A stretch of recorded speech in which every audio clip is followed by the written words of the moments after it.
నదికి ఇరువైపులా అంబేద్కర్ బస్తీతో సహా పలు కాలనీలు నీట మునిగాయి. అధికారులు వందల మందిని సమీపంలోని పునరావాస కేంద్రాలకు తరలించారు. మూసానగర్, శంకర్ నగర్ బస్తీల్లోని పలు కుటుంబాలు ఇళ్లను ఖాళీ చేయకపోవడంతో పోలీసులు బలవంతంగా బయటకు తీసుకెళ్లారు. ఈ రెండు వంతెనలపై వాహనాల రాకపోకలను పోలీసులు నిలిపివేశారు. దాని ప్రభావంతో దిల్సుఖ్ నగర్, కోటి మధ్య ట్రాఫిక్ సమస్య తలెత్తింది.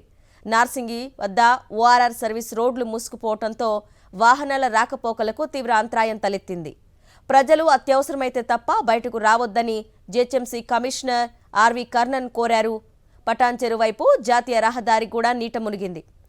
వరద నీటి ప్రవాహం ఎక్కువగా ఉండడంతో కుల్సంపురా నుంచి పురానాపూల్ వరకు, చాదర్ఘాట్ కాజ్వే వంతెన, మూసారాంబాగ్ బ్రిడ్జ్ వరకు రహదారులను పూర్తిగా మూసేసి పోలీసులు ట్రాఫిక్ ఆంక్షలు విధించారు.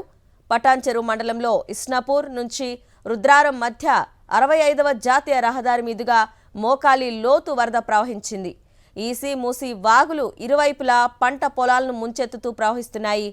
మొయినాబాద్, శంషాబాద్, షాబాద్, శంకర్పల్లి, గండిపేట మండలాలకు చెందిన రైతుల పంటలన్నీ వరదలో చిక్కుకుపోయాయి. శంషాబాద్ విమానాశ్రయంలో దిగాల్సిన పలు విమానాలను వాతావరణం అనుకూలంగా లేని కారణంగా శుక్రవారం విజయవాడకు తరలించారు.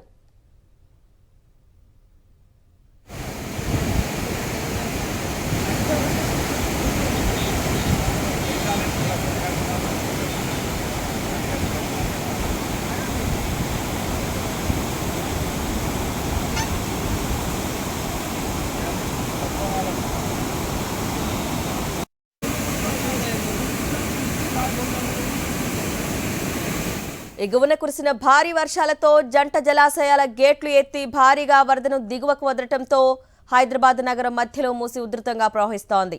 శుక్రవారం అర్ధరాత్రి దాటిన తర్వాత మహోగ్ర రూపం దాల్చింది.